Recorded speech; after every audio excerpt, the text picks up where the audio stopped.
پیغمبر صلی الله علیه وسلم به د اختر په منځ کې په اولني رکعت کې 7 تکبیرونه وي او په دویم کې به 15 وي. دا حدیث امام ترمذي، امام ابن ماجه، امام دارمي راوړی. اوس دلته تکبیرونو مسله راغله.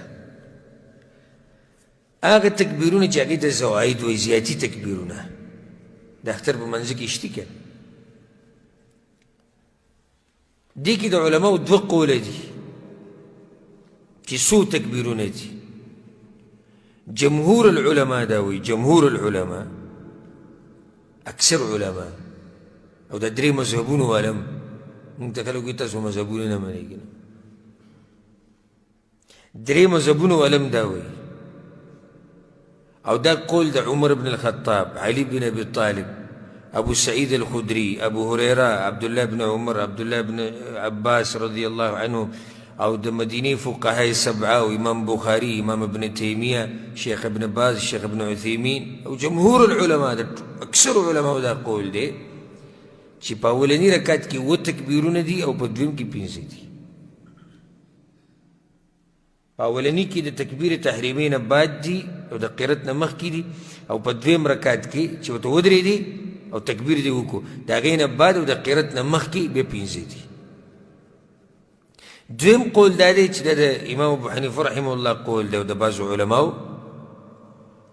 چې په اولني کې 3 تکبیرونه دي تکبیر نه بعد، او په دویم کې 3 دي د قرت نه بعد. دا طریقه هم لیدلې چې ته که نه دی عامه دا طریقه ده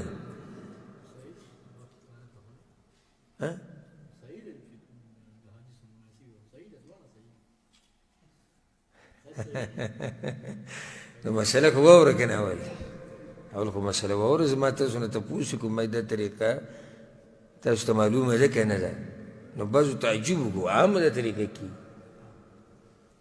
عامه دا طریقه ده. اوس هغه چې یو سړی همیشه نه سلفیانو په جومات کې لمونځ کوي او د هغوی عیدګاه ته ځي، جدا مسله. ما وایي جمهور العلماء قول او هغوی سره مرفوع حدیثونه صحیح او د صحابه کرامو آثار دي ورسره ډېر شي. دا دویم قول چې دی په دې کې مرفوع کمزوري حدیثونه او بعض آثار دي، نو هغه قول چې زورور دی او راجح دی په اعتبار د دلیل، په اعتبار د دلیل د مضبوطوالي او د هغوی سره حدیثونه دي مرفوع مضبوط صحیح سند والا حدیثونه دي، او زمون کار د دلیل سره دی. دلیل چې چا سره و موږ په خبره باندې عمل کوو. نو که چا په دې دویمه طریقه باندې عمل وکړو، خصوصا کوم چې عوام د علم اوسئ شي، موږ دا نه وایو چې مونځ دې ونه شو. موږ دې کې علمي مجلس کې ناست یو، دا علمي مجلس دی، د علمي مسایل بیانېږي. راجح قول چې هغوی سره مضبوط دلایل دي هغه د جمهور العلماء قول دی، د اکثر علماو، د اکثر امامان، چې اولني رکعت کې 7 تکبیرونه دي او په دویم کې 15. نو څو شو ټول؟ په اولني کې څو شو؟ د تکبیر تحریمي سره 8 شو، او په دې دویم کې د دغه تکبیر سره چې تکبیر القیام ورته وایي د ودرېدو د تکبیر، د هغې سره څو شو؟ 6 شو. تکبیر تحریمات چې ته مانځه کې الله اکبر، دا خو تکبیر تحریمات بې دې نه بعد ووایي، اگر که دا مسله مې اختلافي ده، بعض علما وایي اووه د هغې سره دي.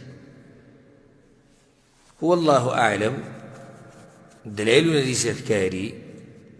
بعض علما هغې له ترجیح ورکوي، بعض دې له ترجیح ورکوي چې دا د هغې نه علاوه دي ووایه. الله اکبر به ووایي، بیا به د هغې نه بعد 7 تکبیرونه وي. بیا چې کله د اولني رکعت نه دویم ته راپاسي الله اکبر تکبیر القیام ورته وایي، چې دا یې وکړو د دې نه بعد بیا 15 تکبیرونه دي. دلته دا مسله چې د دې حکم څه دی، دا واجب دي که سنت دي؟ نو دا سنت دی د دلایلو په رڼا کې. حکم د دې تکبیراتو څه دی؟ دا سنت دی. چې کله ورته موږ سنت ووایو نو بیا یو څو مسلې راووتې. ګوره یو مسله ده، یو مسله که دا د چا نه پاتې شو نو مونځ کې نقصان نه راځي پکې سنت دی ورته ووایي یو شو دویمه که دا د چا نه پاتې شو نو په دې باندې سجده سهو نشته په دې سجده سهو نشته دریم منځ کې چې شریک شوي د امام سره کم تکبیر نه اقا تکبیر وایه هغه ساړه چې کم دي د هغې وخت تېر شوی سنت دی بس وخت خپل ځای څه دی خپل ځای تېر شوی لکه اوس ته د امام سره شریک شوې په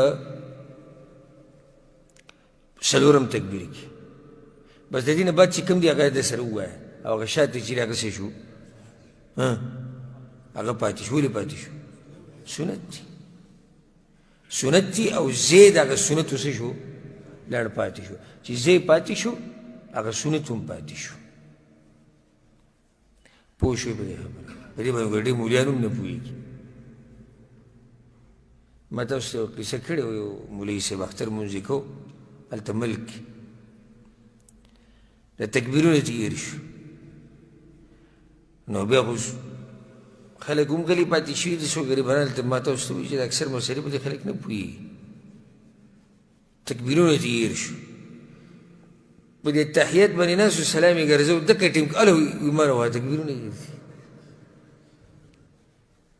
دی ووایي په ټیم الو مه روه تکبیرونه یې دي سلام یې لا نه وګرځولی بس بیا پاڅېدو بیا یې مونځ وکړو ټول مونځ یې درسره وکړو نو ستا غریب ته دا پته نه وه چې دې حکم څه دی او بل که بالفرض واجب ورته وی که واجب ورته وی نو سجده سهو هم کار کولی شو بیا که واجب ورته وی نو سجده سهو نو ټول لمونځ یې د سر نیولی کو او بیا د منځه په دوران کې دا خبرې کول زما نو خو دغه پاتې شو